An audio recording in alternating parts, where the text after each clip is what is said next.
사도행전 11장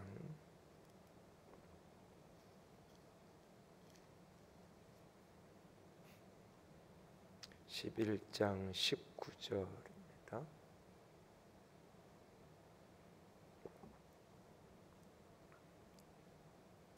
19절에서 30절까지 한 절씩 돌아가면서 읽겠습니다.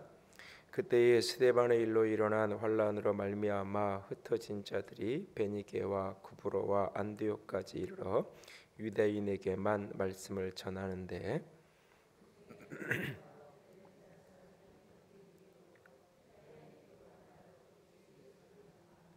주의 손이 그들과 함께 하심에 수많은 사람들이 믿고 주께 돌아오더라.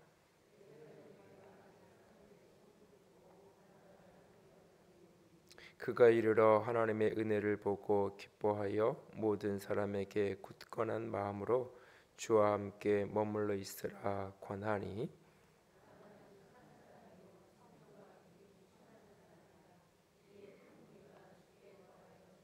바나바가 사울을 찾으러 다소에 가서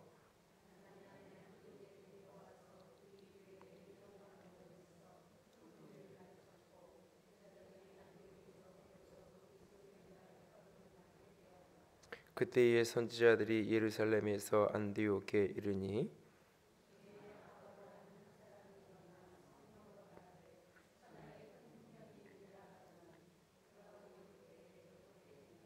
제자들이 각각 그 힘대로 유대에 사는 형제들에게 부조를 보내기로 작정하고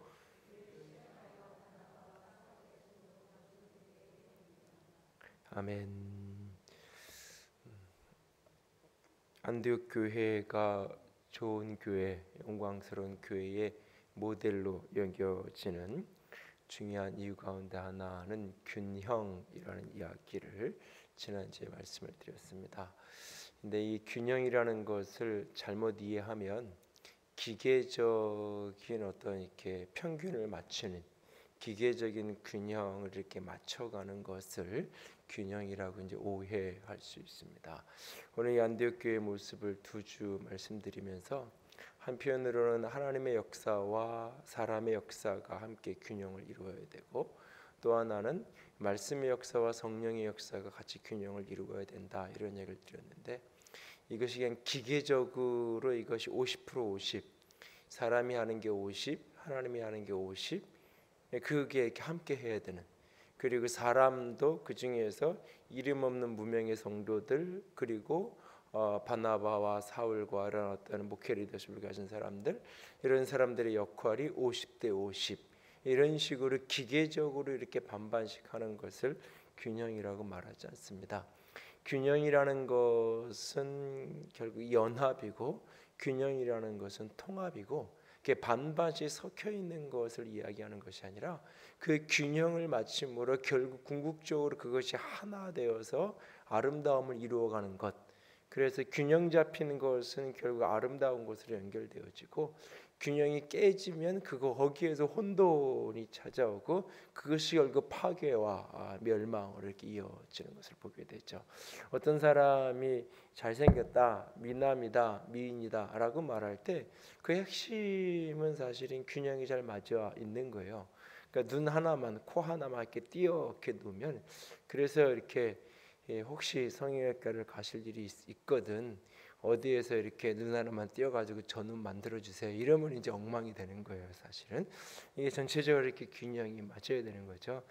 그 얼마 전에 뭐 글을 하나 보니까 그 미장원 가서 하지 말아야 될 이야기 중에 하나가 공유처럼 해주세요, 뭐 이러면 안 된다고. 그 글을 읽고는 그래, 나는 이런 말 해본 적이 없지, 뭐 이러면서 이제 그런 적이 있는데, 그 머리 스타일을 그대로 갖다 놓은들 이게 균형이 맞아야 되는 거잖아요. 그 균형이라는 말은 결국 조화를 이루는 것을 말하는 것이고, 그것이 하나의 연합을 이루고 통합을 이루어가는 거죠. 그래서 그러니까 교회가 균형 잡힌 교회가 되어야 된다. 하나님의 역사와 사람의 역사, 그 사람의 역사에서도 목회 리더십을 가진 목회자들의 헌신과 이름 없는 무명의 성도들의 헌신이 함께 균형을 이루어야 된다라고 말할 때 기계적으로 50-50 반반 이렇게 가야 된다는 게 아니에요. 결국은 오히려 하나님의 역사가 100이고 사람의 역사가 100이고 그것이 함께 연합해서 그것이 온전한 100을 이루어가는 목회 리더십의 역할이 또 100이고 일반 성도들의 역할이 100이고 이것이 함께 어우러져서 100의 교회를 만들어가는 거예요. 성령의 역사와 말씀의 역사가 함께 또 균형을 이루어야 한다고 할 때도 말씀이 50% 있고 성령이 50% 역사하면 되는 게 아니에요.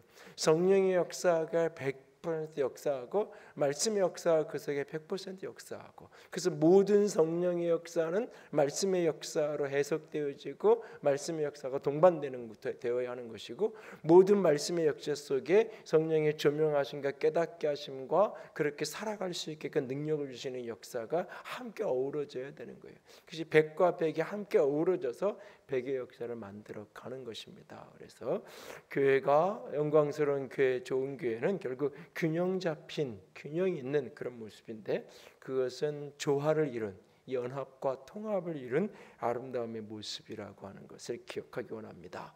이 안디옥 교회의 또 다른 균형 잡힌 모습들이 본문 속에 등장합니다. 그것은 전도와 구제와 선교가 하나로 이렇게 균형 있게 총체적으로 함께 이루어져 가고 있는 모습을 보게 되어집니다. 그러니까 이 교회의 시작이 안디옥 교회의 시작이 무명의 그리스도인들이 흩어져서 피난 생활하고 돌아가다가 도망다는 그 여정 속에서 이 20절에 보면 주 예수를 전파하니 그래서 그들이 예수를 전하는 누구를 만나든지 그들에게 예수를 전해서 그 예수 그리스도의 이름이 증거되어짐으로 말미암아 사람들이 복음을 듣고 수많은 믿는 사람들이 모여들고 그렇게 안디옥 교회가 시작이 된 거죠. 오늘날로 이야기하면 복음적인 교회고 전도에 열정 있는 교회라고 말할 수 있어요. 굉장히 아름다운 모습입니다. 그러나 동시에 오늘 이 안디옥 교회는 그렇게 열정적으로 복음을 전하며 전도하는 교회였던 동시에 그들은 29절 30절에 보면 27절 이하의 지난주에 성령이 역사하는 교회 성령의 말하게 하심을 따라 아가보라는 선지자가 예언을 하는데 그 말씀이 성취되어지는데 그 내용이 뭐였냐면 천하의 큰 흉년이 찾아올 때이고 그 흉년이 찾아오게 될 거라는 이야기예요. 그러니까 경제적으로 굉장히 어려운 불황기가 찾아올 것을 이야기하고 있어요. 그리고 그것이 그렇게 찾아왔어요. 클라우디오 황제 때에 찾아왔어요. 그랬을 때에 29절 30절에 보니까 제자들이 각각 그 힘대로 유대에 사는 형제들에게 부조를 보내기로 작정하고 유대에 있는 특별히 예루살렘을 중심으로 하고 있는 그 성도들에게 그들에게 경제적인 굉장히 어려움을 당한 것을 알고 그들에게 무언가 도움을 되기 위해서 힘대로 그들이 부조를 보내기로 작정해 그것을 모아서 30절에 그 일을 실행하여 작정하는 것으로 끝나지 않고 그것을 실천해서 그것을 바나바와 사울의 손에 위탁해서 그들이 이제 장로들에게로 예루살렘 교회의 지도자들에게 가서 보내서 그것을 전달할 수 있도록 요즘 같으면 뭐 교회 이름으로 송금하면 되는 시대지만 이 시대는 그런 시대가 아니잖아요. 그것을 가지고 바나바와 사울 두 사람의 믿을 만한 리더십에게 그것을 맡겨서 가서 예루살렘에 있는 성도들을 돕도록 그렇게 구제하고 나누는 옆에 있는 교회 이것을 이제 그 다른 곳에서는 영적으로 바울은 영적으로 이제 공급을 받았기 때문에 육적으로 그것을 같이 이렇게 나누는 그런 모습으로도 이제 이 바울이 설명을 하기도 하지만 어쨌든 이 안디옥 교회 성도들이 예루살렘 교회와 그 성도들이 경제적으로 굉장히 어려움을 당한 그런 상황에 대한 이야기를 듣고 그것을 힘대로 그들이 부조해서 그것을 나누고 섬기는 그런 구제하는 모습들이 등장하는 것을 보게 돼요. 사실 처음 예루살렘 교회의 모습도 복음 증거와 더불어서 처음 교회의 모습 가운데 하나가 구제하는 모습이었어요. 그런데 이것은 구제한다라고 성경에서 이야기하는 구제한다라고 할 때 그것은 일방적으로 가서 이렇게 시혜를 베푸는 어떤 특별히 이 교회 바깥에 있는 어떤 사람들에게 기관이나 단체에게 찾아가서 교회의 어떤 이미지를 만들어내기 위한 어떤 의미에서는 광고의 수단처럼 그렇게 어떤 하는 그런 것이 구제의 우선적인 내용이 아니에요. 성경에 나오는 구제의 우선적인 내용은 늘 공동체 안에 있는 사람들에 대한 거예요. 이스라엘 백성들에게 율법을 주면서 그 율법 안에 많은 구제에 대한 이야기들이 등장을 하는데, 이삭 죽기를 이게 추수를 할 때도 그 모퉁이 있는 까지 다 추수하면 안 되고 일정한 부분을 남겨줘야 되고, 포도 같은 것도 거둘 때도 끝물에 나는 포도 같은 거는 그냥 놔둬야 되는, 그래서 그 지역에 있는 사람, 공동체 안에 있는 사람들이 그것을 가서 이렇게 걷어가지고 이렇게 할 수 있도록 그렇게 배려하는 그런 모습들이 등장하죠. 오늘 예루살렘 교회의 이 창세기 사도행전 2장 3장의 부분도 마찬가지였고, 오늘 이 부분도 교회가 교회를 같이 돕고 있는 거예요. 이렇게 기근이 생겼으니까 수많은 사람들, 예루살렘에 있는 전역에 있는 사람들을 다 모아놓고 그 사람들에게 배급하고 나눠주고 그렇게 한 게 아니죠. 사실 그거는 교회가 감당할 수 있는 범위를 넘어서는 거예요. 어떤 의미에서. 그러니까 이들이 할 수 있는 어떤 것, 일단은 공동체 안에 있는 사람들부터 그 일을 나눠가고 섬겨가는 일들을 하게 하는 것으로 보게 되어집니다.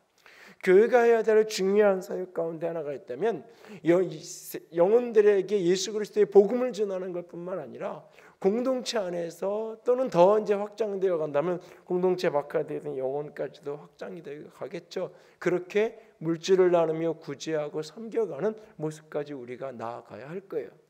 특별히 우리 교회가 구제한다고 할 때에 쉬운 얘기를 이렇게 급식기소를 만들어서 이렇게 하고 이런 식의 구제는 초기에 이제 이 노인들 이렇게 무료 급식한다고 한 달에 한 번씩 이렇게 토요일 날 이렇게 오시면 점심 식사를 해서 이렇게 대접해드리고 뭐 이런 일들도 사실 몇 년 동안 꾸준히 하게 됐었는데, 그런 일들은 좀 주변에 좀 이렇게 많아지는 것 같고 그러면서 좀 바꿔서 이제 하면서 사실은 교육과 관련된 부분으로 그게 결국은 지역으로 이렇게 섬기는 구제한 모습이었는데, 이제 교회가 이제 앞으로 또 어떤 부분들을 또 섬겨가야 될까, 어떻게 구제의 일들을 교회 안에 교회 바깥에 이것들을 확장시켜 가야 될까라고 하는 생각을 하게 되는데요. 지난 주 중에 어제 이제 지난번에도 한번 뵀는데, 이렇게 군대에 있을 때 제 이제 선임 군종병으로 있었던 분이 이제 뭐 이렇게 저보다 나이는 몇 살 위에 되신 분인데, 이제 통합 측에서 이제 목사님들 받으시고 이제 통합 측 큰 교회에서 이렇게 부목사 생활을 한 20년 이상 이렇게 하시다가 어떻게 뭐 스토리가 있더라고요. 그리고 이제 요 가까운데 안양의 박달동에서 이제 개척을 해서 이제 목회를 이렇게 하시는데, 어떻게 이제 그분이 찾아가지고 제 이름만 가지고 저를 이렇게 찾아가지고 연락이 몇 개월 전에 오고, 뭐 지난번에 한번 뵙고 이번에 또 이렇게 이제 교회를 한번 오셨는데, 이런저런 이야기를 하다가 그런 얘기를 해요. 교회 개척을 시작을 하면서 안양 1번가 있는데 그 근처라 그러는데, 이 어떤 것을 중심으로 할까 그러다가 이제 본인이 이제 이 경험했던 것 중에 하나가 노인들 사역 이런 것들이 있어서 실버 처치 이래 가지고 이제 이렇게 주변에 있는 이렇게 어르신들을 이렇게 오실 수 있게 하고 그분들을 섬기고, 그래서 매주 금요일마다 이제 이렇게 하는데 의자가 한 30개 되는데 요즘엔 한 4, 50명씩 이렇게 오신다고 그러더라고요. 그래서 이제 그분들을 식사 대접하고 섬기고, 그 중에 이제 10여 명은 이제 거기서 복음 듣고 그래서 이제 교회로도 이제 나오시고 그러는데, 그러면서 이런저런 얘기를 하다가 이제 그 노인들 사역, 그래 이제 웰빙, 그래서 웰다잉이라고 표현을, 어떻게 잘 사는 것뿐만 아니라 잘 죽을 건가, 이 부분과 관련된 부분 속에서 교회가 할 수 있는 일들이 어떤 걸까. 이 복지시설 이런 것도 사실은 이제 장애 등급이 나오고 치매 등급이 나오고 이런 분들에게는 일정한 부분에 이렇게 공간들도 있고 혜택도 있지만, 오히려 그런 게 없는 분들, 그리고 이제 경제적으로는 좀 어려운 분들을 이렇게 주변에 보면 이렇게 갈 데가 없어서 기껏 가는 게 그 행사장 있잖아요. 그렇게 두루마리 휴지 받아오고 앉아 있다가 결국은 이렇게 목돈 쓰고 오는 그런 데 가서 이제 시간 보내다 오고, 보니까 이제 그 자기도 그렇게 많이 관심은 없었는데 이제 그 일을 계속 한 2년 이상 쭉 하다 보니까 그런 게 이제 눈에 들어온다고 이런저런 이야기를 좀 하고 가셨는데, 왜 하나님이 이렇게 연락을 하게 하고 만나게 하셨을까 그런 생각을 하면서 이게 다음 세대를 향한 일들이 여전히 중요하고 감당해야 될 일이지만 어쩌면 이제 또 해야 될 또 다른 교회가 이 땅을 섬기고 주변의 영혼들을 교회 안이든 바깥이든 어떻게 하면 인생의 마지막을 잘 보내고 잘 마무리하고 잘 또 저 천국까지 이렇게 갈 수 있도록 잘 도와야 될까? 이게 또 중요한 교회가 감당해야 될 사역의 모습이 하나가 아닌가 그런 생각을 잠시 해봤는데요. 교회는 그렇게 복음을 전하는 영혼을 구원하기 위해서 복음을 전하는 전도 사역뿐만 아니라 사람들에게 나누는 구제하는 일 그리고 더 나아가서 이제 13장 1절에서 3절까지도 안디옥 교회 이야기가 나오는데 13장에 보면 바나바와 사울을 하나님이 시킬 다른 일을 대해서 구별하여 세우잖아요.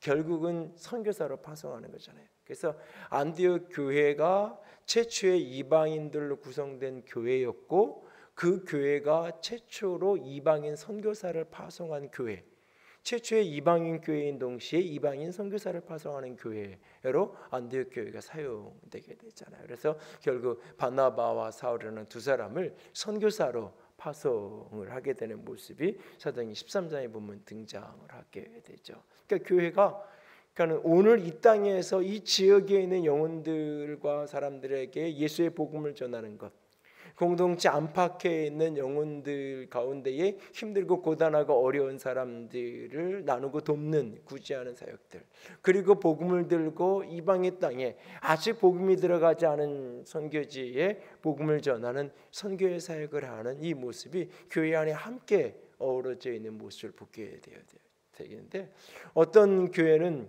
전도하지 않는 교회는 교회가 아니다. 그래서 이 마지막 때에 전도하지 않는 교회는 다 이거는 사단의 밥이고 이거는 잘못된 교회고 오직 전도하는 교회 우리 교회만 이 진짜 교회다.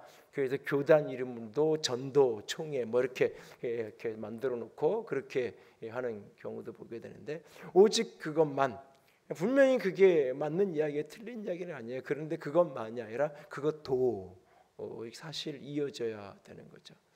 그리고 구제와 나눔이라는 것도 오직 이게 전부인 것처럼 때로는 또 흘러가기도 하고요. 사실은 오늘날 이제 한국 교회 안에서 가장 점점 약해져 가고 있는 게 이제 선교의 부분인데 사실은 이 보내는 선교사, 가는 선교사뿐만 아니라 이제는 한국 땅 안에 많은 외국 사람들이 사실을 들어와 있기 때문에 교회 안에서 여기에서 선교할 수 있는 사실은 많은 부분들을 또 찾아 나가야 하는 부분들도 있고 그런데요. 어쨌든 우리가 이 선교하는 일들, 이방인들을 향하여 복음 전해가는 이 일들, 이 교회가 함께 감당해야 되는 이 중에서 어떤 것은 중요하고 어떤 것은 놓쳐도 되고 이런 것들이 아니라 결국 예수 그리스도의 복음은 총체적인 복음이기 때문에 이 세 가지가 함께 균형 그리면서 같이 가야 되는. 그래서 여기에서 전도할 줄 아는 사람이 내일 선교할 갈 수 있는 거예요. 지난번에도 교회 모았다 가셨던 탄자니아 이민경 선교사님이 제가 이제 어렸을 때 고등학교 다닐 때 이제 청년부 사역하시면서 선거대 지휘하고 뭐 이러셨던 분인데 졸업하고 1년 이제 청년부 생활을 내가 딱 모교에서 1년 청년부 생활을 하다가 이제 다른 곳으로 나가서 1년 청년부 생활할 때 청년부 사역자로 이제 계셨던 분인데 그때 이제 수요일날 예배가 끝나고 나면 늘 이제 거리에 나가서 이렇게 전도를 예배 끝나고 나면 이제 한 10시 9시 조금 넘으면 나가서 1시간 이상 이제 전도를 하는. 그래서 이제 그때는 이제 이 구로공단 이쪽이 이제 디지털 단지로 이렇게 발달되기 전에 그래서 이제 많은 분들이 그 시간 10시 전으로 이제 퇴근하고 이렇게 오는 젊은 청년들이 굉장히 많이 있었어요. 그 시간대에. 그러면 이제 버스 정류장에서 기다렸다가 기타 들고 찬양하고 그러면서 이제 거기서 만나는 사람들을 전도하고 뭐 그랬는데 그 여러분들 알고 계신 그 윤보원 목사님은 그렇게 본인이 전도해서 전도한 그 여자랑 결혼도 하고 뭐 이제 지금 그렇게 사는데 뭐 이제 그렇게 전도를 했는데 그때 계속 이야기했던 것 중에 지금도 잊지 않는 그 문장 하나가 아닌데 그게 뭐냐면 오늘 전도하지 않는 사람은 내일 결코 선교 할 할 수 없다. 오늘 내가 있는 이 자리에서 전도에 헌신하고 이렇게 하지 않으면, 그때 제가 이렇게 다니던 모교회가 목사님이 선교를 그렇게 싫어하셔요. 선교 200 꺼내는 것도 싫어하시고, 그래서 이렇게 몰래 청년들이 앉아가지고 이제 선교 기도회도 하고 뭐 이랬었는데, 근데 이제 그 주범이 이제 이성교사님이고 사실 이제 뭐 그래서 이제 선교해야 된다고, 근데 목사님한테 얘기를 해도 목사님 이제 생각하는 그 관점이 있어서, 그때는 그런 때가 한국 교회 안에 있었죠. 지금 뭐 그런 교회는 전혀 없지만 그때는, 그러니까 그 시절에도 선교를 그렇게 강조하시면서 계속 한 얘기 중에, 오늘 전도하지 않는 사람은 내일 선교가 안 되는 거예요. 오늘 이곳에서 가난하고 연약한 사람들을 끌어안는 게 되지 않는 사람들이 선교지 가서 어떻게 그 일을 할 수 있겠어요? 지금보다 더 여기서의 삶의 환경은 더 척박하고 어려운 환경에 가서 복음을 전하고 복음과 함께 먹여주고 입혀주고 함께 같이 이렇게 걸어가야 되는데, 그 일들을 감당해 가려면 그것이 결국은 선교, 그 아이들한테 선교지를 좀 한번 아프리카를 좀 한번 가라고 그랬더니 둘 중에 하나가 자기는 도저히 못 간대, 더워서 못 간대. 아니 놀러 가라고. 그러면 갈 수 있대요. 그래서 호텔에서 재워주고 그러면 자기가 갈 수 있다고. 근데 답으로 선교하라 그러면 난 안 간다고.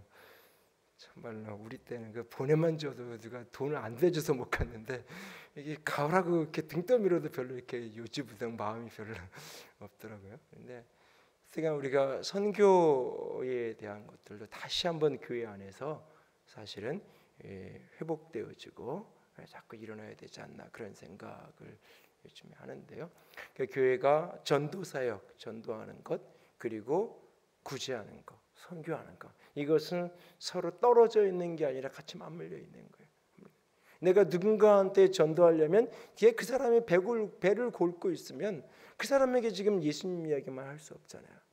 밥을 먹여주면서 예수님 이야기를 할 수밖에 없잖아요. 같이 맞물려 있는 거예요. 우리가 그냥 이렇게 먹을 것만 나눠주고 끝나는 게 결코 아니죠. 그 속에서 늘 예수 그리스도를 전하기 원하는 그 복음의 내용이 함께 맞물려 있는 거예요. 그래서 전도와 구제와 선교가 교회 안에서 함께 균형 있게 함께 헌신해 갈 수 있는, 그래서 우리 자신들, 내 개인적으로도 그렇게 전도하고 또 구제하고 선교하는 일을 헌신해 가야 되고, 교회도 이 세 가지가 함께 균형 있게 함께 가는, 그렇게 더불어서 함께 연합해서 이루어지는 그런 모습들이 교회 사역 가운데 펼쳐져 가야 할 것입니다. 그리고 또 한 가지 본문 속에서 균형의 요소를 한 가지 더 찾아본다면, 그건 뭐냐면 공동체로 모이는 예배와 세상 속에서 일상으로 삶을 살아가는 예배가 이들 가운데 균형 있게 아름답게 이루어져 가고 있는 모습을 보게 돼요.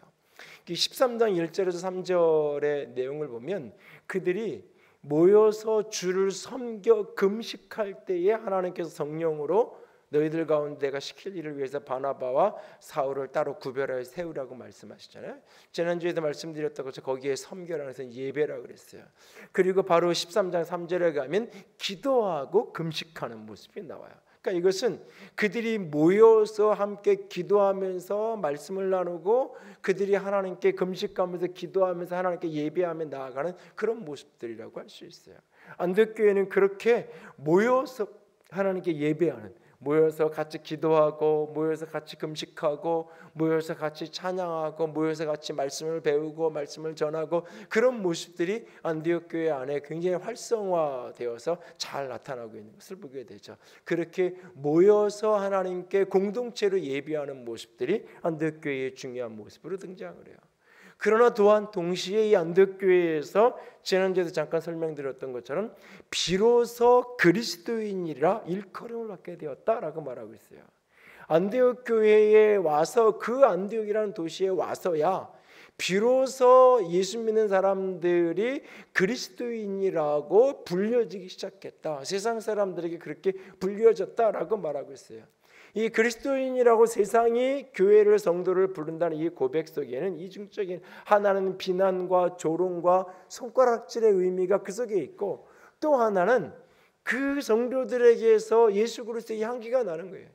입만 열면 예수는 그리스도다라고 하면서 끊임없이 전하고 있는, 그리고 그들의 삶의 모습이 다가가면 예수님을 닮은, 작은 예수의 그리스도를 닮은 모습들이 그들 속에 자꾸 드러나고 있는 거죠. 지금 이 시대의 이 사람들은 물론 안디옥에 있는 이방인들 들어 이렇게 예수님이 어떤 분이었는지에 대한 목격자들이 아직 살아있는 시대예요.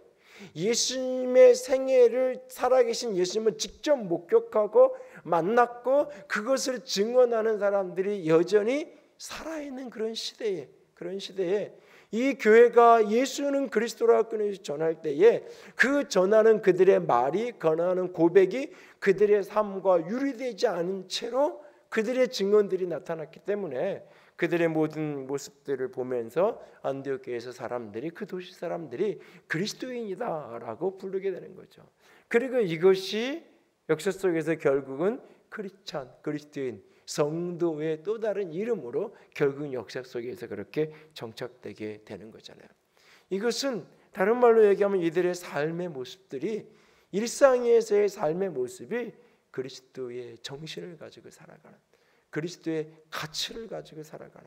그러니까 우리는 이 몇 년 전에 그 학교에서 모교에서 이렇게 국제 컨퍼런스를 한 적이 있는데 독일에 있는 유명한 저명한 신학자가 와서 컨퍼런스를 하면서 했던 이야기 중에 하나가 뭐냐면 한국 교회나 한국의 많은 사람들이 유럽의 교회가 다 죽었다고, 그러면서 오히려 독일을 같은 데 여행을 오면 비어있는 그런 어떤 교회 건물만 남고 사람들이 비어있고 이런 것을 보면서 오히려 불쌍하게 여기는 것 같은 그런 어떤 모습도 이렇게 보이고 그렇지만 그 겉모양 저 밑바닥에 아직 한국인들은 보지 못하는 그런 모습들이 결국 그 정서 속에 우리는 그것을 그냥 신앙이 문화가 되었다라고 이렇게 그냥 한마디로 그렇게 비난하지만 그들 밑바닥 깊은 곳에 기독교적인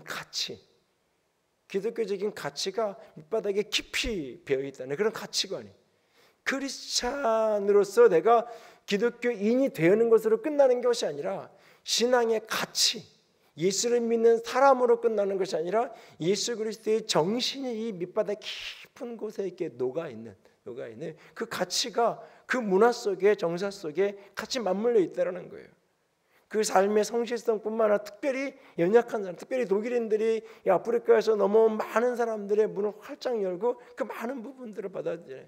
메르켈 총리가 그것 때문에 사실 정치적인 위기를 맞을 수 있는 상황으로 내몰리면서도 막대한 재정을 들여서 그 사람들을 받아들이는 일들을 하고 있어요. 그냥 공동체 안에 있는 사람들, 가난한 사람에게 뭔가를 나누고 이런 문제가 아니에요. 그 속 깊은 곳에 신앙적 가치가 있는 그 생명에 대한 존중, 그 버려지고 짓밟힌 사람들의 생명을 구원하고 생명을 품어야 된다는 그 정신이 밑바닥 속에 있어서 그것이 흘러가는 거예요. 기독교적인 가치, 특별히 성경에서 얘기하는 신앙적 가치, 가장 중요한 가치가 결국은 하나님을 사랑하고 이웃을 사랑하는 거잖아요. 생명을 존중히 여기고 생명을 귀중히 여기는 그 가치, 그 정서적인 그 가치관의 그 세계관이 이 내면화되어지지 않은 상태, 그것이 바로 어떤 의미에서 신앙의 위기고 세상 사람들이 그리스도인에게 실망하는 그런 모습들인 거예요. 결국은 예수에 대한 이야기를 하지만 끊임없이 예수 그리스도의 가치는 잃어버린 그런 모습들, 예수 그리스도의 정신은 이루어져 버려 있는 그런 모습들이 우리들 속에 계속 나타나는 거잖아요. 우리가 공동체로 모이는 예배, 모여서 우리가 찬양하고 예배하고 하나님께 기도하고 금식하며 나아가는 이 모습뿐만 아니라 우리의 삶의 가치가 끊임없이 세상을 향하여 어떻게 열려 있어야 되고 세상을 향해 어떻게 나아가야 되고, 특별히 생명에 대해서 우리가 얼마나 존중히 여기고 귀하게 여기는지, 약자와 가난한 자에 대해 얼마나 우리가 끊임없는 사랑으로 우리가 같이 나눠가고 있는지, 그런 어떤 가치관의 부분, 정서적인 가치의 부분 우리는 깊이 내면화되는 단계가 필요해요.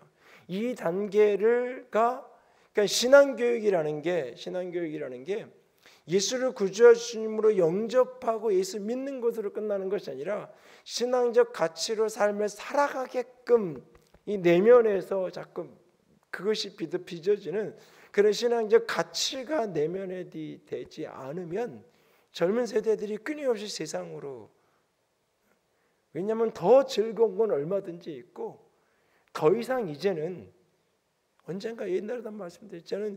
제가 어렸을 때만 해도 그 욕을 하면서도 그냥 이렇게 설교자들이 막 대놓고 욕하면서 쌍욕을 하면서도 그러면서도 부자되다라고 하면은 그 욕도 그냥 아멘하고 부자되는 말이 좋아서 욕도 아멘하면서 듣고 그럴 때가 있었어요. 그 포천에 있는 하늘산기둥 올라가면 그 봉고차 옛날 그 트럭 같은 거 하나 이렇게 타고 올라오면 그걸 이렇게 캐시미어 담요를 메고 올라가서 거기서 4박 5일 5박 6일을 기도하고 내려오니까 내년에 올 때는 그 조그만 그 차라도 하나 이렇게 타고 오라 그러면 다 아멘하고. 그러니까는 이제는 병들어도 기도부터 하는 게 아니에요. 이제는 아주 최첨단 그런 어떤 의학 기술이 엄청나게 발달되니까 이제는 지난주에도 잠깐 말씀드렸잖아요. 낮에 뇌과학이 이 꿈까지 마음대로 집어넣을 수 있는 그런 지경이 됐잖아요. 그러니까 이제는 심리상담 뭐 이렇게 이런 것조차도 다 사실은 의학과 이게 다 같이 맞물려서 가게끔 돼 있어요. 그러니까 뭔가 기도하고 하나님께 신앙적 가치로 뭔가를 풀어가고 이런 것에 대해서 부모 세대나 기성세대에는 그래도 그 정서가 남아있지만 우리 다음 세대에겐 그런 게 없어요. 배고파서 기도해야 되고 힘들어서 기도해야 되고 이게 아니에요. 그냥 그건 다 해결할 수 있어요. 그러면서 내가 왜 신앙해야 되고 하는지 이런 어떤 부분들과 관련된 이제는 더 이상 세상에서 얘기하는 성공, 세상에서 내가 조금 더 나은 삶을 살기 위한 그런 것으로는 결국 내가 교회를 다녀야 되고 예수를 믿어야 될 이유를 못 찾겠는 거예요. 젊은 세대들은. 그 속에 신앙적 가치로 내면화되어지지 않으면 예수 그리스도를 만나서 그 예수 그리스도가 주가 되는 삶, 예수님이 주인이 되는 삶, 내가 예수님을 믿는 걸로 끝나는 것이 아니라 그가 나를 다스리는, 예수가 나의 구원자로 끝나는 것이 나의 주인이 되어져 있는, 예수가 주인이 되어서 내 삶을 다스리기 시작하면 내 삶의 모든 것들이 생명을 살리고 생명을 존중해 여기고 귀하게 하는 것으로 흘러가게 되어 있는 거예요. 그것이 오늘 이 안디옥 교회가 그 전도와 구제와 선교를 위해서 돈을 들이고 사람을 보내잖아요. 사실은 이들이. 그러니까 그렇게 우리가 예루살렘 교회를 도와야 되겠다라고 부조하기로 작정했어요. 그리고 그것을 실행했어요. 실천을 했어요. 그렇게 하기로 실천을 해서 그래서 자기의 것들을 힘대로 내어주는 거예요. 힘대로. 제가 제일 싫어하는 것 중에 하나가 10,000원씩 걷고 50,000원씩 걷고 그런 것들 이렇게 내가 알고는 웬만하면 하지 말라고. 그냥 뭐 성경 공부 끝나면서 이렇게 10,000원씩 걷어서 이렇게 그냥 이렇게 예의상 인사하고 그 정도는 그냥 모른 척 그냥 놔두지만 이렇게 몇만 원씩 이렇게 걷어서 이렇게 뭘 하는 게 사실은 그렇게 건강하지는 않아요. 어쩔 수 없어서 어떻게 보면 차선책으로 할 때가 있지만 최선은 사실은 힘대로 하는 거예요. 자기 힘대로. 그런데 그것이 또 다른 사실은 위화감을 만들어내기도 하고 힘대로 하라 그러면 편한 대로 하는 걸로 사람들이 왜곡되니까 힘대로 하라는 말은 최선을 다해서 하라는 얘기인데 그 말은 거꾸로 바꿔가지고 내가 하고 싶은 대로 내 마음대로 내 편한 대로 하는 걸로 이게 왜곡이 되니까 때로는 부담이 좀 될 만한 정도. 그래서 회비를 거두려면 사실은 부담이 될 만한 정도로 걷는 게 정상이에요. 그게 아니면 그냥 하고 싶은 만큼 하는 게 사실 어쩌면 맞을 수 있어요. 이 힘대로. 왜냐하면 할 수 있는 사람은 사실은 나 이만큼 했어 그걸로 끝이에요. 더 이상 마음의 부담감을 느끼지 않아요. 사실 하나님은 내게 그 사람은 더 많은 부를 가진 사람이기 때문에 더 많은 헌신을 하나님이 그 사람에게 요구함에도 불구하고 나 다른 사람 똑같이 회비 걷어서 이만큼 얼마씩 내자서 이만큼 했으니까 나 그만큼 했으니까 괜찮아 라고 하나님은 그 사람에게 요구하시는데 그 사람 자신은 난 할 만큼 했어 라고 그냥 편안해져요. 어떤 사람은 남들은 돈 5만 원이 그냥 쉬운 돈인데 그 중에 어떤 사람은 그게 너무 힘든 그 5만 원은 일주일 생활비 전부 그 5만 원을 내가 거기에 이렇게 뭐 한다고 해서 내고 남은 일주일을 내가 부식 반찬 없이 그냥 밥하고 그냥 있는 거 그냥 김치하고 그냥 이걸 지지고 볶고 해서 한 주를 살아야 되는 형편에도 그럴 수 있는 거. 어떤 사람에게는 아무것도 아닌 돈이 어떤 사람에게는 또 그럴 수 있는 거거든요. 그러다 보니까 모이는 게 어렵고 그런 데 가면 자꾸 해야 되니까 나는 못하겠고, 사실은 이 부분들이 맞물려 있는 거예요, 사실은. 그래서 굉장히 조심스럽긴 한데 어쨌든 이 교회가 힘대로 작정하고 실천했어요. 그리고 필요하면 사람까지. 안디옥 교회의 핵심적인 리더십이 바나바와 사울이잖아요. 두 사람을 하나님이 빼내는데 온 교회가 순종하잖아요. 성령이 두 사람을 빼내시니까 온 교회가, 두 사람이 안디옥 교회에서 필요 없어서가 아니잖아요. 더 이상 할 일을 다 해서가 아니잖아요. 여전히 필요하고 여전히 해야 될 사람들이에요. 그런데 하나님이 빼서 그들을 선교로 보내게 하시니까 그 일에 헌신하고 있는 모습을 보게 되잖아요. 그러니까 결국은 이 모습을 전반적으로 보면 하나님이 주인 되셔서 이 인도하시는 것에 대해서 적극적으로 순종하는 모습, 주대심을 전했다라고 또 앞에서도 이야기하잖아요. 그러니까는 우리의 신앙생활이 예배당 안에 모여서 그분이 나를 구원하시고 나의 구원자가 되시고 나의 죄를 속하시고 하는 그 은혜를 찬양하고 간증하고 나누고 그것 때문에 예배하고 그것 때문에 기뻐하는 것으로 끝나는 게 아니라, 이것이 우리 일상의 삶의 현장에서 그리스도인이라고 불려지기에 부끄럽지 않은, 그리스도인이라고 불려지기에 부끄럽지 않은 인생을 살아가는 우리의 삶의 현장에서 그렇게 삶을 살아가는 그 삶의 균형, 모여 예배하는 삶의 모습과 흩어져서 삶으로 예배하는 그 모습이 함께 조화를 이루고 함께 균형을 이루는 그런 성도, 그런 교회, 그것이 인정 하나님 앞에 아름답고 기뻐하시는 모습일 것입니다.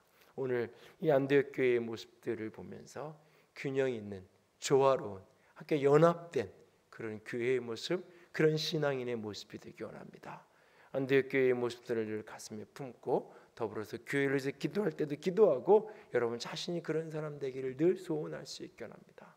하나님의 역사와 사람의 역사가 함께하는, 그 사람의 역사 속에 목회자와 성도들이 함께 동력하면서 살아가는 그런 교회, 안디옥 교회. 말씀의 역사와 성령의 역사가 함께 어우러져서 역동적으로 역사하는 그 안디옥 교회.